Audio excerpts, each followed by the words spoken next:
Nessa última quarta-feira, o Copom desceu 0,25% a taxa de juros, o que foi muito abaixo do que a gente estava esperando, né? No começo era uma queda de 1%, depois ficou em consenso uma queda de 0,5%, e com todo esse medo da possível inflação, que não é um medo irreal, tá? Isso é racional, isso é realmente totalmente possível. O Banco Central, liderado lá pelo Galípolo, tá tomando decisões muito cautelosas. E posso dizer, inclusive, para você que talvez teria sido uma decisão razoável. Fato é que a taxa Selic caiu só 0,25 e a previsão do Boletim Focus deu uma arrefecida. Quando você quiser saber as previsões do próprio Banco Central para as próximas taxas de juros dos anos subsequentes, é só você fazer assim, ó, digita Banco Central, entra aqui no site do Banco Central, oficial do Banco Central, e aí depois, aqui nessa lupinha, você clica aqui e digita Focus, Boletim Focus. Com esse Boletim Focus, você tem todas as previsões de mercados dos próprios analistas do Banco Central. Isso não quer dizer muita coisa, tá? Não é nem tirando o crédito dos analistas do Banco Central, não. Eles são muito mais capazes e muito mais suficientes do que eu, por exemplo, que estou gravando um vídeo aqui no YouTube. Mas fato é que os analistas macroeconômicos, eles têm algo que joga muito contra eles, que é a imprevisibilidade do mercado, a imprevisibilidade do que pode acontecer num globo. Não tem como a gente controlar um analista dentro da sua análise específica, controlar tudo que vai acontecer no globo. Afinal, ninguém previa que essa guerra do Irã com os Estados Unidos ia acontecer agora, verdade? Isso impactou as decisões tomadas pelo Banco Central. O analista, quando ele fez a previsão da taxa Selic lá no final de novembro de 2025, outubro de 2025, ele não previa isso, não tinha como prever, como que vai prever? Não tem como. Então você ser um economista que tende a fazer previsões, normalmente você vai estar fadado a ser frustrado muitas vezes, muitas vezes. E a gente consegue ver isso nos economistas, nos analistas de maior grau, ou pelo menos a gente espera que fosse, né, o de maior grau de competência do Brasil, que são quem faz o Boletim Focus, né? E aqui dentro do Boletim Focus, vamos dar uma baixada nele aqui, ele foi produzido no dia 20/3, então tá bem atualizado, toda semana ele atualiza, tá? Aqui a gente tem as previsões de mercado, tá? O que vai ter de IPCA, de PIB, de câmbio, de Selic, e aqui você consegue perceber que em 2026 o IPCA tá de 4,17, tá? 4,17. E eles preveem que o IPCA se mantenha baixo em 2027, 2028. Com essa pressão inflacionária, até 2029, né? Tá lá na média do 3,5. Com essa pressão inflacionária pelo alto preço do Brent, do petróleo, faz sentido a gente pensar que realmente a inflação aumente. E fato é que a única coisa que está segurando essa inflação controlada é realmente a taxa de juros muito alta, né? A inflação não está controlada porque a galera não está consumindo, ou porque as coisas ficaram mais baratas, ou porque... Não. É porque tá faltando realmente consumo. A inflação está controlada por menos demanda, justamente porque o juros está alto pra caramba. E aqui, na previsão que eles soltaram, eles querem finalizar o ano 2026 com a taxa Selic de 12,5. Perceba que já era 12. Nos últimos boletins eram 12. Era 12. Queria finalizar o ano com 12. Já subiu para 12,50. Ou seja, as previsões de mercado, elas são realmente ingratas. Por isso que eu sempre digo aqui no canal, né? Eu comecei olhando para esse cenário justamente para te explicar que é impossível você prever para onde que as coisas vão. Agora, trazendo para o mundo dos investimentos. Era impossível eu prever que quando eu investi em Odontoprev, ela ia virar Brat Saúde, eu ia ter uma valorização muito grande. Era impossível. Mas eu obedeci parâmetros para poder definir uma boa compra. Depois de definir uma boa compra, a gente espera colher bons frutos. Mas é impossível prever quais serão esses bons frutos que virão. Por exemplo, quando eu investi em Unifique, era impossível prever que a Desktop ia fechar um acordo com a Unifique. Era impossível. A gente ia ter uma valorização de 60%, era impossível. Mas eu segui parâmetros para que, quando eu aportasse Unifique, isso fosse obedecido. E a gente vai falar um pouco sobre isso hoje, tá? Eu vou falar para você quais serão os próximos passos da carteira. Porque a grande dúvida que tá pairando no ar agora é: pô, Léo, eu entendi que a taxa Selic iria cortar, a taxa futura de juros começou a cair, e por isso a bolsa deu uma baita rentabilizada, né? Verdade. A gente viu todas as nossas ações. Tem uma ação aqui no vermelhinho que é o Banco do Brasil só porque meu preço médio era mais alto, só isso. Se não, tava tudo verdinho. Tudo verdinho. Ou seja, a bolsa já respondeu a essa previsão futura de queda da Selic, beleza? Só que qual o fato? Essa previsão de queda futura deu uma arrefecida. Já não tá mais tão real assim, ou então pelo menos será mais demorada. Olha lá no Boletim Focus. No final de 2027, é para a taxa Selic estar de 10,5. O mesmo Boletim Focus que previu que no final de 2024 a taxa Selic ia para 9 e fechou em 13. O mesmo boletim que previu que ia fechar, isso nós estamos em março, tá? Nós estamos em março, não tem tanto tempo tempo assim não. Estamos em março, previu que ia fechar em 12, já tá 12,50 em março. Então você consegue perceber que não dá para você contar que realmente o Boletim Focus ou qualquer tipo de economista ou o Leozinho aqui do YouTube, né, que apesar de ter suas certificações da Anbima, apesar de ser bem estudado, não tem como a gente prever. Então para com isso, ninguém consegue prever, tá? Quando você entra num canal e ele fala assim, ó, eu acertei isso, pode confiar em mim, eu acertei isso, você pode ter certeza que a quantidade de erros que ele também cometeu foi muito grande, porque cemitério morto não fala, né? Só vai falar quando acerta mesmo. Igual o Robert Kiyosaki, que prevê uma crise todos os anos. Um ano ele vai acertar. Aí quando ele acertar, o Robert Kiyosaki acertou a crise. Não, pô, é porque ele já tá falando isso já tem 20 anos, ele errou 19 vezes. Então, tome cuidado, tá? Não confia muito nisso, não. O que a gente pode fazer, sistematicamente, como bons investidores, para tomar decisões na nossa carteira, é entender o que eu tenho que fazer, independente se a taxa Selic vai para cima ou se a taxa Selic vai para baixo. Se eu obedeço parâmetros, se eu obedeço regrinhas, os alunos da mentoria não caem nessas armadilhas. Se eu obedeço parâmetros e regrinhas, eu não preciso ter medo de aportar. Eu não preciso ter medo, então, de colocar meu dinheiro na reserva de oportunidade. Que é a grande pergunta que eu quero responder aqui hoje para vocês. Eu devo deixar agora o meu dinheiro em reserva de oportunidade, Léo? Eu devo pegar todo o meu aporte. Eu respondi uma pergunta no grupo de perguntas ontem sobre isso, da mentoria. Eu aporto por mês, Léo, R$500. E aí eu tô pensando em, desses R$500, aportar 300, no que eu acho que ainda tá descontado, 200 montar de reserva de oportunidade. Porque, na minha opinião, faz sentido agora guardar reserva de oportunidade. Então, quando é que faz sentido guardar na reserva de oportunidade? Né? Quando é que faz sentido aportar? E aí eu vou te dizer aqui, na opinião do Léo, que isso fique bem claro, tá? É a minha forma de aportar, graças a Deus, vem entregando baita rentabilidade, muito acima da média, mas isso também depende da minha análise qualitativa, né? Eu criei métodos para poder fazer essa análise qualitativa e eu ensino esse método para os alunos, mas não necessariamente você vai aplicar aí do nada e vai conseguir, entendeu? Tem que fazer a análise qualitativa, pelo amor de Deus. Eu tenho medo de gravar esses vídeos, porque eu vou te falar aqui alguns passos que você tem que seguir e às vezes você vai olhar só para essa regra sistemática e vai falar, isso é esquelético, eu vou seguir a risca e não vou fazer análise qualitativa, vou fechar o olho, fingir que eu sou bobo mesmo e vai. Depois qualquer coisa eu culpo quem falou. Então cuidado com isso. Por isso que eu tô fazendo o disclaimer antes de te falar, beleza? Dito isso, eu vou defender que independente de qual seja o período, você tem uma parcela do seu portfólio em caixa. E essa parcela do portfólio em caixa, ela não é necessariamente para reserva de oportunidade, não. E ela não necessariamente só vai ser montada quando a taxa Selic está de 15%.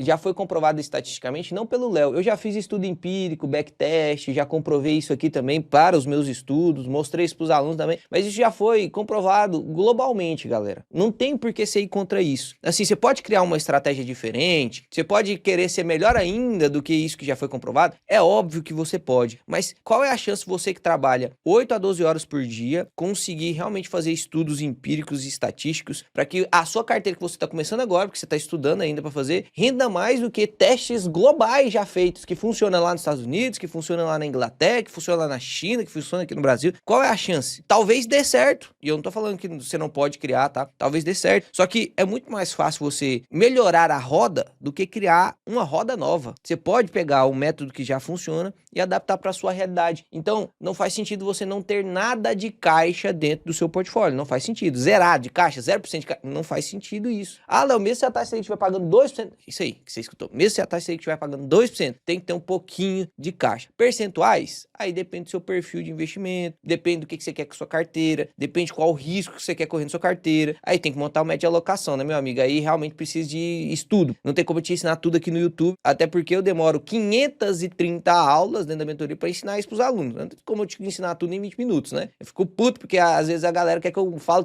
todo o conteúdo da mentoria em 20 minutos no vídeo, porque não pode ter nem 40 minutos o vídeo. Não tem como não, meu amigo. A grade curricular de uma faculdade de medicina em fisiologia é 72 horas a aula. A mentoria tem 120, pô. Não tem como te ensinar, entende? Isso sem contar as lives, que cada uma tem 2 horas, né? Então, nesses momentos de incerteza da bolsa, e aqui a gente tá tendo um papo muito mais cabeça do que a gente avaliar ativos, né? Vocês veem aí, meus vídeos são várias análises de ativos, mas eu acho que esse vídeo que eu estou gravando talvez seja um dos mais importantes do canal. Mais importante do que os de análise. Porque os de análise eu sei que vocês pulam pro final e só olha lá a diquinha do final. Eu sei, a maioria faz isso, né? Tem uns adeptos raiz mesmo que tá ali pra aprender. Mas a maioria pula. Então, esse papo aqui, quem fica, realmente vai aprender pra caramba. Porque é sobre comportamento, né? É sobre como você se comportar na bolsa. Quem mais ganha dinheiro na bolsa é aquele cara que sabe se comportar. Newton, que era um cara talvez o terceiro maior QI que já existiu no planeta Terra registrado até hoje, criou várias coisas que a gente usa até hoje, e ele perdeu dinheiro na bolsa, porque ele não sabia se comportar, apesar de ser muito inteligente. Então, você pode ser inteligente tem que for, meu amigo. Se você não souber se comportar na bolsa de valores, psicologicamente, você vai perder dinheiro. Então, vamos entender aqui como que a gente deveria se comportar de maneira racional neste momento?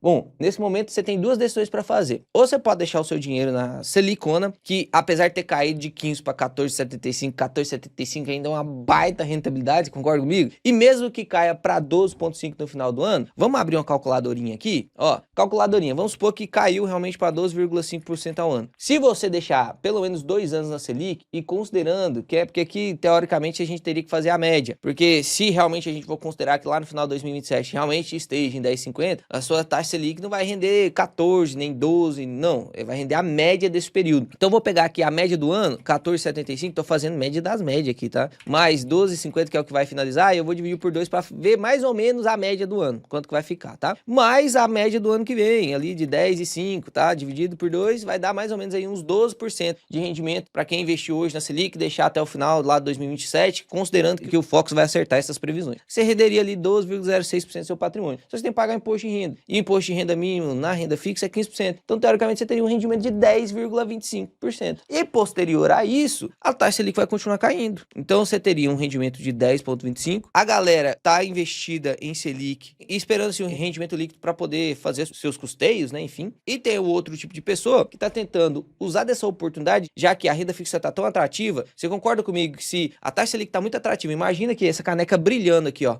brilhando. Todo mundo que tá esse lado aqui, que tá aqui com remedinho de bater no nariz, budesonida, pra quem tem rinite aí, ó. Pô, isso aqui é muito menos atrativo, é um tratamento de 6 meses pra poder fazer rinite. É muito mais fácil você tomar um antialérgico, um corticoide, que rebenta logo tudo e isso é melhor. É muito melhor do que você fazer um tratamento de 6 meses, espirrando 2 sprays por narina todo dia. Você concorda comigo que é muito mais atrativo eu pegar a resolução rápida do que a resolução lenta? Apesar dessa aqui ser a mais saudável, por exemplo. Então, na renda fixa, a galera, pô, não tá olhando pro fundo imobiliário que paga 9%. Pô, eu tô rendendo 14 na Selic, Léo. O que eu vou olhar fundo imobiliário que paga 9? É aqui que mora o investidor de curto prazo e o investidor de longo prazo. Porque a gente precisa fazer o caminho. Porque 2027 vai chegar, não vai? 2027 vai chegar. Não tem essa de, não, eu vou investir agora e vou ficar aqui em 2000. Não, 2027 vai chegar. Então, quando chegar lá, como que será os nossos rendimentos? Vamos pegar, por exemplo, esse próprio exemplo aí do fundo imobiliário, o HGLG lá, que tá pagando 9% de yield. Bom, se eu recebo 9% de yield, e até então nós estamos salvo do imposto de renda sobre o fundo imobiliário, a gente teria um rendimento mais baixo do que na Selic, né? Concorda comigo? Na média aqui de 2 anos posteriores, eu teria, na média, líquido na Selic 10,25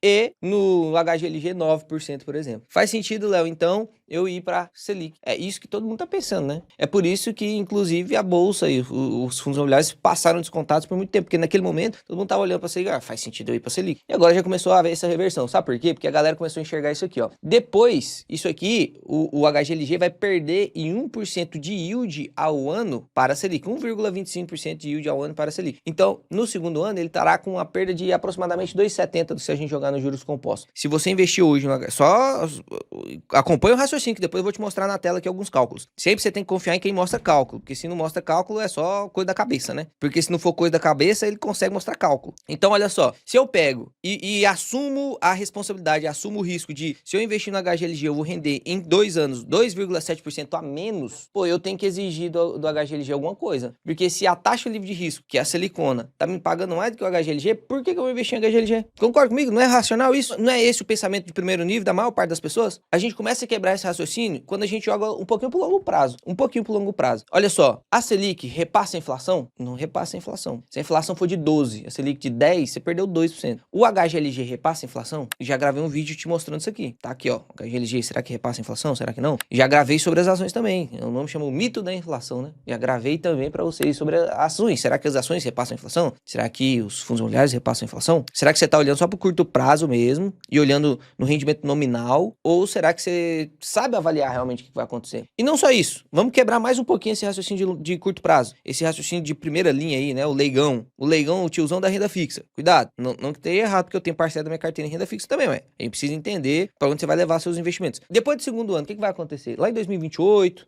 em 2029, quando a Selic já estiver aqui de 9,5, a galera vai começar a olhar assim e vai falar, pô, imagina a Selic de 9,5, galera. Imagina a Selic de 9,5. 9,5 menos 15% de rendimento, o rendimento vai ser 8. Aí o HGLG vai estar pagando 9, porque você comprou agora, né? Tá pagando 9. Aquelas cotas que você comprou hoje vai pagar 9 o resto da sua vida, tá? Se o HGLG continuar fazendo o bom trabalho que ele faz. Então, o HGLG vai estar pagando 9 e a Selic vai estar pagando 8. Qual que vai ser o caminho natural agora dos macacos que pulam de galho em galho? Vai sair da Selic e vai pro HGLG. Só que quem estava posicionado antes no HGLG vai ganhar o quê? Pensa um pouquinho. Quem estava posicionado antes do HGLG? Ele ganhou 9,99999. O cara ganhou 13, 12, 10. Isso sem descontar imposto de renda, né? Vamos descontar imposto de renda. 11, 10, 9, 8. Aí aqui, quando chega aqui, ele vai falar assim, pô, agora eu tenho que ir pro HGLG, porque a HGLG tá pagando mais. E aí, todo mundo vai começar a comprar o HGLG. Tô usando aqui HGLG só pra efetividade. Todo mundo vai começar a comprar HGLG, quem tava na renda fixa. O HGLG vai subir pra caramba. E você que tava posicionado antes, vai acontecer o quê? Ah, Léo, me prova que isso acontece. É fácil demais de provar que isso acontece, meu amigo. Entra na Word aí, vem aqui em análise avançada de FIs. Olha pra você ver. É fácil demais, cara, quebrar esses argumentos que a galera fica só,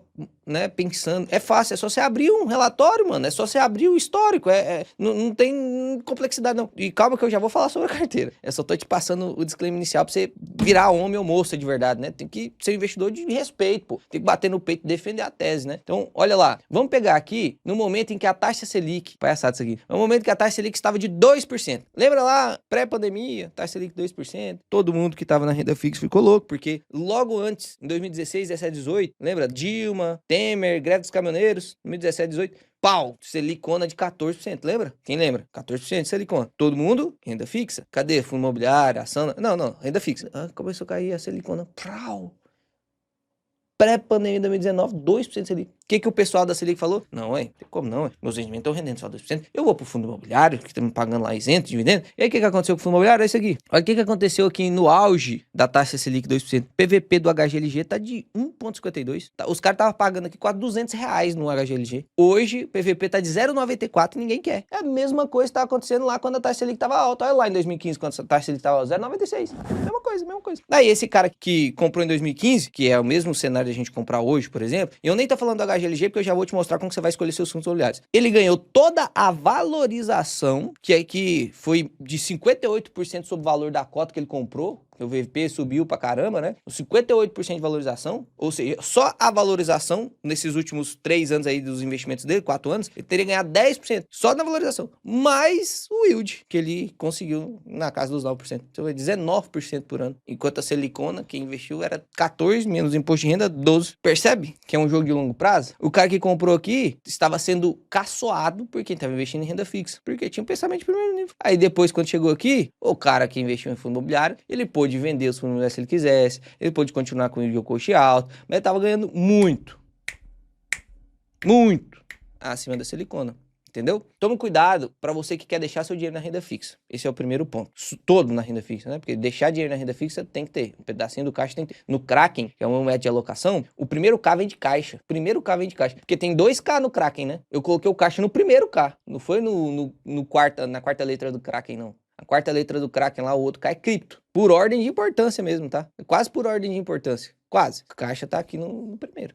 Tem que ter caixa. Reserva de emergência tem que ter. A de oportunidade nem sempre tem que ter. Quando tem oportunidade, você não tem reserva de oportunidade, que a reserva de oportunidade serve para aproveitar de oportunidade. Então, quando tem oportunidade, você vai ter reserva de oportunidade? Não. Dito isso, eu vou te falar o que eu estou olhando para fazer os aportes da minha carteira. Vocês conhecem a minha carteira, não é segredo para ninguém, né? Todas as ações, todos os fundos imobiliários. Hoje nós estamos perdendo só em cripto, porque Bitcoin caiu pra caramba. E, inclusive, no Kraken eu posso ter 5% de cripto. A gente tá aumentando os aportes aos pouquinhos em cripto também. Mas estou tentando rebalancear aqui a parte de fundos imobiliários, né? Inclusive, a gente fez alguns aportes no último rumo aos 100k nos fundos imobiliários. E eu vou te falar o que eu tô olhando nas ações, o que eu tô olhando nos fundos imobiliários e o que eu tô olhando em renda fixa para poder fazer aporte. Eu preciso de completar algumas regrinhas. E aí eu vou te falar o que... E isso varia, tá? Eu tô te falando de hoje, esse vídeo vai envelhecer mal, porque não necessariamente ele vai valer para daqui 1 ano. Quem tá assistindo daqui 2 anos, talvez não valha. Tem que fazer análise macroeconômica. Por isso que é o mais importante você aprender a fazer isso. O mais importante é você aprender a fazer cálculo de risco. Nos membros tem isso, cara. Você paga R$7 pra você entrar e nos membros tem. Por causa de R$7 você salva uma vida, você entende? Tava conversando aqui com uma moça aqui agora, que vendeu os fundos imobiliários dela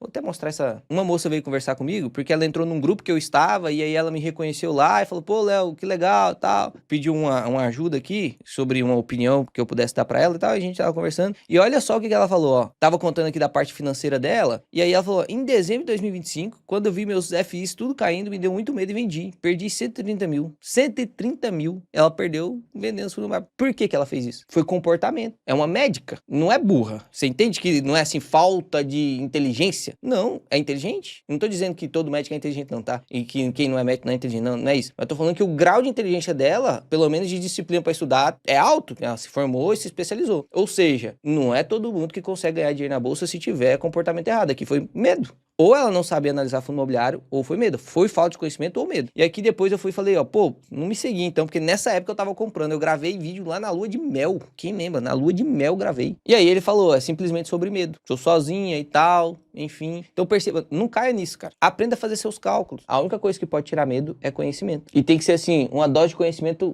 clara como a água. Porque se você tem conhecimento claro como água, quem fala isso é o Warren Buffett. Não sou nem eu. Você vê que eu sou apenas um reprodutor de grandes artistas, né? De grandes nomes. Só isso. O Leozinho é só um reprodutor. O que tira seu medo de aportar no ativo é saber fazer o cálculo de risco dele. Calcular o quanto de risco você pode correr e definir o preço teto. Tá acima do preço teto, você não aporta. Tá abaixo, você aporta. Analisando qualitativamente o ativo, entendeu? Então, dentro dos fundos imobiliários, o que eu tô olhando para aportar? Eu tô olhando qualidade de ativo. Todo fundo imobiliário que tem uma qualidade muito boa, que não tem problemas, que não vai ter nenhum tipo de alavancagem absurda que pode danificar o fundo. Todo fundo que tem bons inquilinos, é diversificado, principalmente de tijolo, que está mais descontado. Eu estou usando uma métrica hoje específica para poder fazer aportes. Todos aqueles fundos que estão hoje monetizando, remunerando o cotista em torno de 0,9, 0,95, eu tô comprando. 0,9, 0,95, se você quer aumentar um pouquinho o grau, 0,95 de fundo, principalmente de tijolo. Se você encontra fundo de tijolo, pagando 0,95, qualitativamente bom, aí você precisa fazer análise qualitativa, né? Não sabe? Tem que aprender. Ou você aprende aqui no YouTube, lendo livro e tal, vai demorar um pouco mais, mas você consegue. Foi assim que eu aprendi, demorei 4 anos, mas aprendi. Ou você assina o método 2 em 1, tá aqui, descrição, e aí em 2 meses você tá analisando o relatório igual eu analiso. Em 2 meses, te garanto. E aí tem que fazer análise qualitativa. Dito isso, 0,95, bom fundo.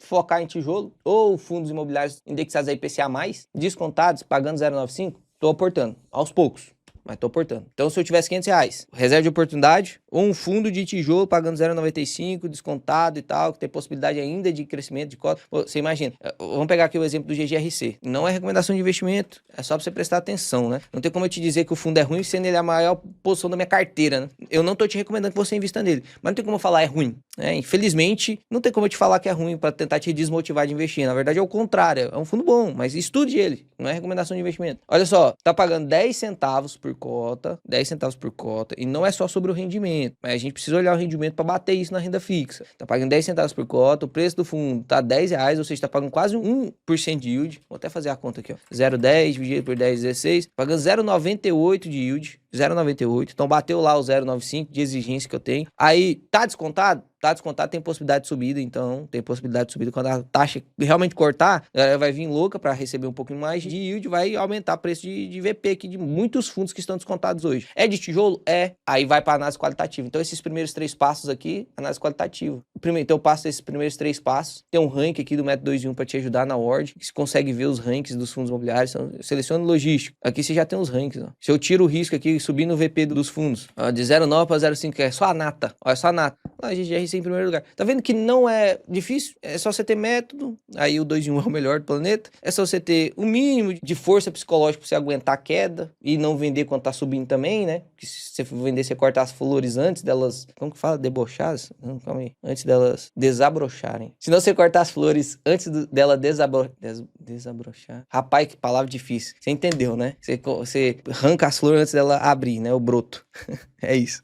Rapaz do céu, que palavra difícil, tá louco. Quem disse isso é Peter Lynch, não é o Léo não, né? Então, provavelmente ele não tem a mesma dificuldade de falar essa palavra do que eu, mas ele falou, né? Em inglês deve ser mais fácil. Então, em fundo imobiliário, eu tô seguindo essa métrica. Tem que aprender a analisar qualitativamente. Eu tô repetindo isso várias e várias vezes, pra você não só olhar a yield e comprar, porque senão você vai comprar HCTR, você vai comprar TOR, VSLH, vai comprar um monte de fundo bosta. Então tem que tomar cuidado. Tem que ser qualitativamente bom, beleza? Vamos para as ações? Parte das ações. Sempre prioridade para as ações da carteira, né? Ações que passaram do meu valor intrínseco, eu tô vendendo call para entregar mesmo um ativo. E aí isso aqui é um assunto muito mais profundo, né? Que não dá pra mim te ensinar aqui, mas aos entendedores de opções vocês vão entender. Petro, passou de R$ 47, eu vendo call a 48 lá. Eu tenho entrega tranquila a 48. E ainda faço o prêmio lá de 2, 3%, que a volatilidade da Petro tá muito alta. Não consigo ganhar mais um pouquinho de prêmio. E se ela cair também, tudo certo. Eu fui ganhando prêmio, eu fui consolidando já esse lucro. E se entregar também, tá tudo certo também. Então, nas ações que já estão muito próximas do meu valor intrínseco, ou passaram um pouquinho do meu valor intrínseco, eu fico vendendo call para entregar, beleza? E nos ativos que estão abaixo do valor intrínseco, o que você está exigindo, né? Porque não basta estar abaixo do valor intrínseco. A gente fez recentemente análise de Itaúsa, na verdade, e a gente calculou aqui que o valor intrínseco de Itaúsa é de 14,72, hoje está de 13,57. Então, basta estar abaixo? Não. Eu ainda estou exigindo 2 critérios nesse momento atual. Primeiro, um yield muito bom, que fique muito próximo lá dos meus 9, 10%. Olha só, dividend yield 9, 10%. Então passou, né? E margem de 20%. Olha aqui, ó, margem de 8, então não passou.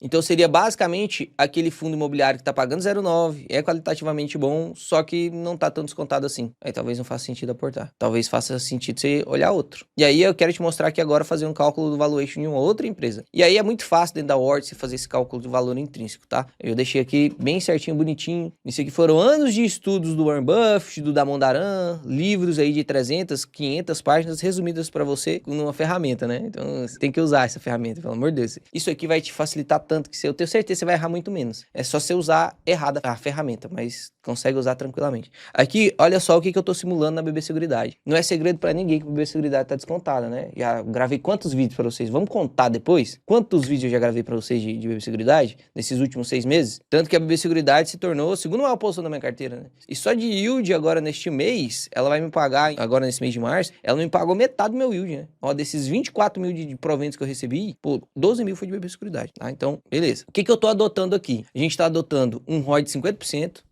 Dos últimos 12 meses, BB Seguridade foi 86, e na média ela tem mais ou menos aí uns 60, 80% de ROI. Eu tô colocando 50%, ou seja, estou jogando pessimista para ela. Usando aqui um payout médio de 85, que é a média dela mesmo, tá? Um payout médio de 85. E a taxa de crescimento esperada, então, é calculada automaticamente. Estou usando a taxa de desconto a Selic, né? Eu até poderia usar aqui 14,75 agora, né? Deixa eu até colocar aqui 14,75. Ele já carrega automaticamente para você a última Selic, tá? Aqui tava 15 porque eu coloquei 15, mas carrega 14,75. Eu até deixei aqui uma média histórica da Selic para você. Se você quiser cobrar uma taxa mais baixa, eu acredito que faz sentido você, já que a gente está comparando um pouquinho com a renda fixa aqui, usar a Selic. E aí a gente tem aqui, então, os lucros projetivos da empresa. Você vai conseguir projetar 2026. Aqui nessa ferramenta você consegue digitar aqui em 2025, não importa, porque já foi o que aconteceu. Então, você não precisa editar o que já aconteceu. E 2027 também não importa, porque você vai editar o fator de crescimento. Então, a única coisa que você vai ter que alterar é aqui, ó, na parte de 2026. O valor projetivo que você calculou para essa empresa, o quanto que você espera que ela vai lucrar. E aí, isso eu ensino dentro da mentoria. Como que você projeta de maneira realmente honesta, realmente jogando pessimista. Faça isso aqui também no YouTube, né? Se você garimpar os vídeos aí, eu já fiz algumas vezes. Então aqui, ó, em 2025 ela lucrou 9 bi. Em 2026, todo mundo projetando queda da Selic. E a queda da Selic reduziria aí uns 300 milhões que a gente já tinha simulado o lucro projetivo de BB Seguridade, lembra? Só que não vai mais cair tanto assim. E aí, talvez, o Banco do Brasil continuando com todo esse problema, pode sim reduzir o resultado operacional da empresa. Por isso que a gente colocou aqui 8,4 bi, tá? Então vai cair 6% de lucro, de 9 bi para 8,4 bi. E depois ela vai crescer a taxa esperada dela de 7,5. Vai voltar para 9 bi, ou seja, vai lucrar em 2027 que ela lucrou em 2025. E olha que doideira. Mesmo com isso, jogando logo na perpetuidade no terceiro ano, olha que doideira isso aqui. O preço teto dela, 42,27. Quanto de margem? Vamos salvar o preço teto aqui? Olha só, salvando o preço teto, em breve vai ter uma atualização aqui na plataforma, onde você vai conseguir ver os preços tetos calculados por mim e por outros analistas dentro da plataforma, tá? Você vai conseguir ver. Mas é uma atualização daqui uns dias, não estamos preocupados com isso agora, em breve isso vai acontecer. Aí vamos voltar lá para aquela nossa métrica. É uma ação que qualitativamente tem que ser boa, todas essas aqui qualitativamente são boas, né? Tem que pagar um yield muito próximo de 9 ou 10, e aí a gente precisa calcular o yield projetivo, porque esses aqui são dos últimos 12 meses, mas aqui dos últimos 12 meses passaria, né? E tem que ter 20% de margem. Opa, parece que a BB Seguridade completa isso. Vamos só calcular o dividendo yield projetivo para ver se completa mesmo? Dá para calcular isso na Ward? É óbvio que dá, meu amigo. Isso aqui é a plataforma mais completa para análise que você vai ter. É a plataforma de quem estuda, né? Não é a plataforma de quem quer diquinha, não. É a plataforma de quem estuda. Porque aqui eu não vou calcular por você. Você vai ter todas as ferramentas que todos os profissionais têm para poder calcular. E aí eu te ensino isso na mentoria, no YouTube e tal, e você vai aqui, usa e calcula. Então aqui, ó, entrando na análise avançada da Ward, e aqui embaixo você tem todos os valuations. Mas a gente quer projetar o yield, né?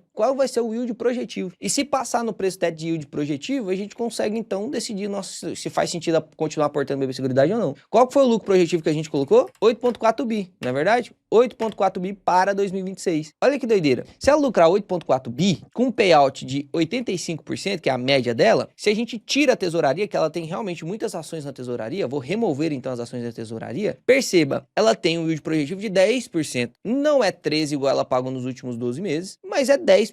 Vai dar 3,66% de DPA. Inclusive, a BB Seguridade paga só dividendo, ela não paga juros sobre capital próprio. Então, isento de imposto de renda. Na cotação atual, o preço teto projetivo é de 43%. Quanto de margem? Opa, então para receber dividendo eu também tô com 24% de margem. Para receber 8,5%. A minha exigência, na verdade, está sendo 9%, né? Pô, então eu tenho uma margem de segurança de 17,94%, um yield projetivo de 10%. E aqui no valuation, com o cálculo do valor intrínseco, eu tenho 22% de margem. Opa, talvez esse seja interessante. Tenho R$500. Vou colocar na reserva de oportunidade ou BB Seguridade? Entende? Então você sempre tem que ir fazendo suas contas. Não é recomendação de investimento. Não tem como te falar que é ruim, mas não é recomendação de investimento, meu amiguinho. É só você fazer conta, pelo amor de Deus, não erra, não. Se você faz conta, você não erra. Quer aprender a fazer conta? Eu te ensino, meu amigo. Vai ter que gastar dinheiro para entrar na mentoria? Vai. Daqui 6 meses vai abrir a mentoria, você vai ter que gastar dinheiro para entrar na mentoria. Mas você prefere gastar dinheiro, entrar na mentoria e aprender de uma vez por toda ou ficar perdendo dinheiro no mercado? O que você prefere? Vai fazer igual a amiguinha lá que perdeu 130 mil? Se tivesse entrado na mentoria, tinha ganhado muito mais do que 130 mil. E já que falamos de ações e fundos imobiliários, tem mais um tipo de investimento que faz sentido se aproveitar agora, que são os investimentos, tanto nos fundos imobiliários, que são os fundos atrelados à IPCA, que eu já falei para vocês, com a intenção de ganhar valorização, já que com a queda eles sofrem marcação ao mercado, e eles estão descontados agora, né, por conta da marcação de mercado negativo, então você consegue comprar descontado justamente para poder ganhar posterior com marcação de mercado. Ah, Léo, não sei o que é marcação de mercado, tá vendo que você precisa estudar? Tá aqui também o vídeo de marcação de mercado. Você que é novo, ficou assustado com tanta sigla, não sei o que, não vou passar a mão na sua cabecinha não, você vai ter que ser um cara estudioso pra você acompanhar esse canal. Esse canal aqui é de quem quer estudar. Se você quiser só dica, você vai para outro canal. E sim, eu pego na sua mão que é iniciante, cara. Só que eu não posso pegar na sua mão que é iniciante e preguiçoso. Aí eu não pego na mão não. Tem que ser iniciante, o cara que quer passar pra frente, pra não atrasar os outros. Tô meio brabo aqui, né? Realmente, tô meio brabo mesmo nesse vídeo. A galera tá louca. E por último, então, vamos falar do Tesouro Direto, porque no Tesouro Direto você também consegue ganhar marcação ao mercado. Nos tesouros IPCA+, ou seja, os tesouros híbridos. Com essas taxas muito altas e a tendência de queda da taxa futura de juros, com cada queda na taxa posterior, eu consigo uma marcação. Quanto maior a duration, maior é o meu ganho. Duration é o tempo de vencimento do título. Então, quando você olha aqui, ó, vamos entrar no Tesouro Direto. Se eu olho aqui, ó, é só para poder ficar bem claro para você, porque para entender duration de verdade, você vai ter que assistir esse vídeo aqui. Mas perceba, Tesouro Pré-fixado 2029. Quanto é o tempo de vencimento desse título? Hoje nós estamos em 2026. Quanto tempo para chegar a 2029? 3 anos. Então, o duration é 3 anos. Se a taxa cai 1%, quantos por cento que eu vou ganhar? Se a taxa daqui cai de 13 para 8, eu ganharia 3% de valorização, porque a duration é 3 anos. Ponto percentual que a taxa pré-fixada cai, eu ganho quase que o mesmo que a duration. Então, se a duration é 3, eu vou ganhar 3%, beleza? Léo, como que essa taxa aqui cai? Se tiver otimização da taxa futura de juros, a galera pensar que a taxa futura de juros vai ser 8, o título pré-fixado consegue ser vendido a 9, porque ele vai pagar mais do que a taxa futura que o pessoal tá esperando, e aí caiu de 13 para 9. Então, é sobre taxa futura de juros, tá? O governo fica olhando e tal, perspectiva do mercado, e oferece taxas mais altas ou mais baixas. Olha só, por que o Tesouro Pré-fixado 2029 tá 13,83? Vamos ver? É só se digitar aqui, ó, DI Futuro 2030, a cotação do DI Futuro 2030. O quanto que a galera acha que vai estar o CDI, ou seja, a taxa Selic daqui a 5 anos, né? 4 anos, em 2030. Vamos ver qual é a taxa que tá aqui, para você ver mais ou menos o porquê que o Tesouro Direto tá 13,83, olha aqui, que a taxa futura de juros de 2030 tá 13,98. Fazendo um pouquinho mais de sentido para você, né? Não dá para ensinar tudo aqui, mas é só para você entender. Eu não tenho tempo hábil para ensinar tudo aqui, mas só para você entender. Então, se a taxa futura de juros cair para 9, faz sentido você pensar que isso aqui vai cair para 9? Se cair para 9, vai cair 4 pontos percentuais. Se a duration é 3, eu ganharia 12% de ganho, beleza? Agora, se a duration é 60, opa, se a duration é 60 e cai um ponto, eu ganho 60%. Se a duration é 3, cai um ponto, eu ganho 3. Se a duration é 5, cai um ponto, eu ganho 5. Se a duration é 10 e cai um ponto, eu ganho 10. Se a duration é 60, cai um ponto, eu ganho 60. Então, com o objetivo de marcação ao mercado, o melhor título, já fiz vários vídeos sobre isso, ou seria o Tesouro IPCA mais 2050, ou seria o Tesouro Renda Mais 2065. Esse tem a maior duration, mas tem que analisar para ver se faz sentido no seu caso o IPCA mais 2050. Aí tem um vídeo comparando esses dois, tá vendo? É só você... Eu duvido que se você pegar o canal, assistir os últimos 30 vídeos, você não ganhou mais do que muito curso pago por aí, de conhecimento. Eu duvido, eu aposto com você. Te mando um café na sua casa se você assistir os últimos 30 vídeos do canal e você não ganhar mais do que o último curso pago que você comprou. Brabo ou não, essa proposta aí? Entrego mesmo, não tem jeito não. Você vê aqui que eu não escondo o jogo, né? E aí, qual que é então? Beleza, Léo, entendi. A ação você tá olhando aqueles parâmetros, fundos imobiliários você tá olhando aqueles parâmetros e renda fixa aqui para marcação do mercado, qual parâmetro você tá olhando? IPCA mais 7. Toda vez que o renda mais está IPCA mais 7, eu tô dando uma compradinha. E aí é óbvio que eu não vou comprar infinito. Eu não vou querer carteira com 30% de GRC, 30% de BB Seguridade, 30% de IPCA mais. Não, não é esse o objetivo. Então a gente tem que obedecer banda de desbalanceamento. Segundo o Markowitz, o cara que ganhou o Prêmio Nobel de 1992. Então, não tem porque a gente ir contra, né? Ou você quer ir contra? Eu não vou. Se quiser ir contra, pode ir. Aí você comprova, ganha o prêmio Nobel, eu sigo a sua estratégia, beleza? Senão, eu vou seguir quem já ganhou. Então, tem limites sobre o bando de desbalanceamento, que é uma aula que eu dou 40 minutos na mentoria. Não vou te ensinar aqui também agora, né? Até pra honrar quem paga pra entrar na mentoria, beleza? Mas talvez não seja o momento de você colocar todo o seu dinheiro na reserva de oportunidade. Eu acho que ficou claro neste vídeo aqui que a gente ainda tem oportunidades para aproveitar na bolsa. Talvez as últimas, talvez. Pode ser que dure mais tempo? Pode ser. Eu tô preocupado com a taxa Selic? Não, porque eu sei fazer conta. Eu tô preocupado se ela vai cair 2, 3, 5% ou vai ficar nessa? Não, porque eu sei fazer conta. Se cair 2, 3%, eu já tô preparado para isso, porque eu já fiz conta antes. Eu não vou esperar cair para fazer conta depois. Eu tô fazendo conta agora, já tô investindo agora, já tô aportando meu capital agora. Eu faço conta, vejo valor intrínseco, vejo preço teto. No fundo imobiliário eu olho o método 2 em 1, análise qualitativamente, faço meus pré-requisitos e vral, meu amigo. Pronto, aí é só colher frutos. Ser psicologicamente forte para entender que pode cair, mas que você tem que reavaliar para ver se não perdeu o fundamento ou não. Dito isso, é sucesso. Espero que você tenha gostado desse vídeo. Não fizemos análise específica de nenhum dos... Até fizemos valuation aqui de BB Seguridade, né? Mas não fizemos nenhuma análise de relatório de ações. Eu quero até saber se você gosta desse tipo de vídeo, onde eu mais converso com você, falando mais sobre essa parte comportamental do investidor do que realmente de análise, né? Porque eu gostaria de aprender isso, né? Imagina o Warren Buffett falando sobre isso. Pô, ia gostar muito de escutar ele falando sobre isso. Fica com Deus. Tamo junto. Eu não me comparei com o Warren Buffett, não. Demora demais pra me chegar lá. Só de idade já vai demorar demais.